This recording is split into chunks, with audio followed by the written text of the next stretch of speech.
राम राम सबको। तो स्वागत है आपका मेरे एक और नए व्लॉग में।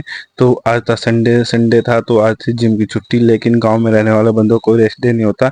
आज था हमारे पे खेत के काम, क्योंकि पहले कुछ दिनों में बारिश आ रही थी। बहुत ज़्यादा बारिश आने की वजह से खेत में नुकसान हो गया, धान की फसल लगी थी। तो हम तसले तसला और फावड़ा उठा के आ गए थे खेत में। आज भाई भी साथ में थे क्योंकि संडे था, उनकी भी छुट्टी थी।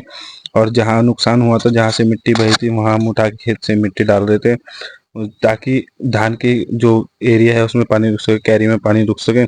तो ये हालत हो चुकी थी, अपनी कीचड़ में से मिट्टी उठा उठा के फिर हमने थोड़ा सा कर दिया बाइसेप्स फ्लेक्स। इसके बाद हमारी हालत हो चुकी थी बुरी, पसीने से पूरा, क्योंकि गर्मी बहुत हो रही थी। गर्मी होने के बाद पानी लाना भूल गए थे हम पीने, उसके बाद काम खत्म करके हमने उठाया सामान। हालत बहुत बुरी हो चुकी थी, क्योंकि कीचड़ में काम किया था, गीली मिट्टी में काम किया था।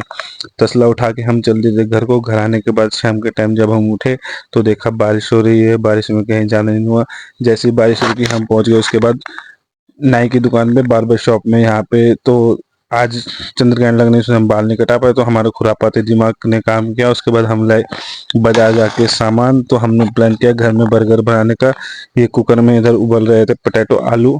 इसके बाद ये था हमारा बर्गर सामान। बर्गर वाले बंद ना मिल गए, हमें मिले नॉर्मल बंद, तो इसी से काम चलाना पड़ा।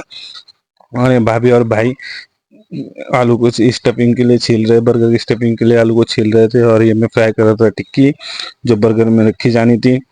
तो देख सकते हो आप, बताना कैसा लग रहा है। इसके साथ हमने बर्गर बनाना किया चालू। थोड़ी मेहनत करने के बाद, मुशक्कत करने के बाद, पहली बार घर में बना रहे थे, सामान सब कुछ था, कोई प्रॉब्लम नहीं थी। तो इसके बाद हमने क्या, बर्गर बनाना शुरू। सामान तैयार करने के बाद ये थे स्लाइस। और ये पहला बर्गर जो था थोड़ा जल चुका था, क्योंकि उसका आइडिया नहीं था। इसके बाद पैसा उससे पहले हमने किया मम्मी को सर्व। और ये लास्ट में बर्गर अपने लिए बनाया हमने। तो आज का व्लॉग होता है यहीं पे समाप्त। तो थैंक यू दोस्तों, राम राम भाई सबको।